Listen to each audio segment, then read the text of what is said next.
အားလုံးပဲမင်္ဂလာပါရှင်ဒီနေ့မှာတော့ Remote TWS06 ရဲ့အသုံးပြုနည်းလေးကိုပြပြပေးသွားမှာပဲဖြစ်ပါတယ်ပထမဆုံး case ကိုဝင်လိုက်တာနဲ့အထက်ကနှစ်ချက်မှာတိတ်လေးနဲ့ကတ်ထားရဆိုရင်အဲ့ဒီတိတ်လေးကိုအရင်ဆုံးခွာပေးပါအဲ့ဒီတိတ်ကိုခွာလိုက်မှသာ Bluetooth နဲ့ချိတ်ဆက်လို့ရမှာပဲဖြစ်ပါတယ်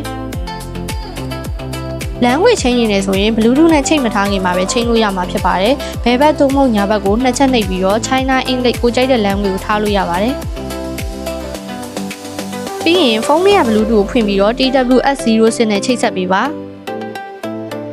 ဖုန်းမှာ connect လို့ပေါ်လာရင်နှစ်ချက်နဲ့ချိတ်ဆက်သွားပြီပဲဖြစ်ပါတယ်။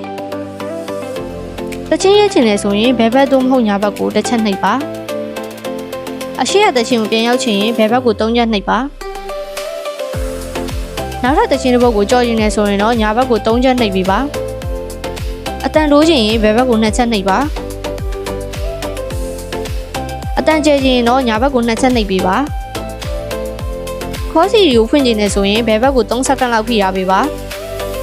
Game mode နဲ့ Music mode ပြောင်းနေနေဆိုရင်တော့ညာဘက်ကို2စက္ကန့်လောက်ဖိထားပေးပါဖုန်းထိုင်ဖုန်းချလုပ်ရှင်နေဆိုရင်ဘယ်ဘက်သို့မဟုတ်ညာဘက်ကိုတစ်ချက်နှိပ်ပါ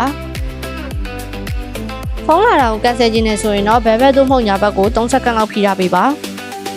Case ကိုအားသွင်းလိုက်တဲ့အချိန်မှာအဖြူရောင်မီးလေးကမိတ်တုံလေးနေမှာဖြစ်ပြီးတော့အားပြည့်သွားပြီဆိုရင်တော့ရက်သွားမှာပဲဖြစ်ပါတယ်